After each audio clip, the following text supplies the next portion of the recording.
mugamba mutya abali ku channel yaffe eyitibwa Kyaiti YouTube channel yaffe. Olunaku olwaliro njagala tulabe obuti obukuma essigiri obwo bwe bayita obuti obukuma essigiri. Obuti obwo butundibwa mu maduuka, abamaduuka babeera nabo buyitibwa obuti obukuma essigiri. Buli kamu nga bulaba babusibye kaba ka 10 njagala tulabe enkumi sajja okakumisaamu essigiri.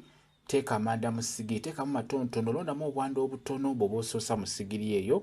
Funako kamu nga bw'olaba, kakutulekutulemu n'oluvannyuma funa akabiriiti beera ng'okumako kamu. Obuti buno bulungi nnyo, bwanguwa, kwegamba bwanguwa okukuma essigiri. Okozesa akaveera, kozesa akati kano kagenda kwanguyiza okukuma essigiri eyo kwata amangu. Kati nga bw'olaba omala okukakoleeza kateeke mu ssigiri, kateeke mu manda bw'otyo. Bw'omala okukateekamu, teekamu na buno bulala bwewamenyeemenye, bugatte ku muliro nga bw'olaba. Bugenda kwaka bulungi. Obuti obwo bwakira ddala nnyo nnyo nnyo, ate bwanguya okukuma essigiri n'ekwata mangu. N'olwekyo kozesa obuti obwo okuma essigiri ekwate mu bwangu.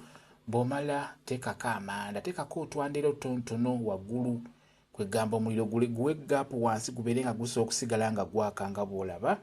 Waggulu oteekeko amanda, gagenda kukwata mu bwangu bulungi nnyo nga bw'ogirabiriye essigiri ekutte. Obuti obwo bulungi nnyo, bukuma essigiri mu bwangu. Bukozeseeko, bugenda kusanyula. Butundibwa mu maduuka, buli kamu kaba ka 10 basiba bubiri. Kyekyo mwebale kubeera ku channel yaffe eyitibwa Kyaiti YouTube channel yaffe.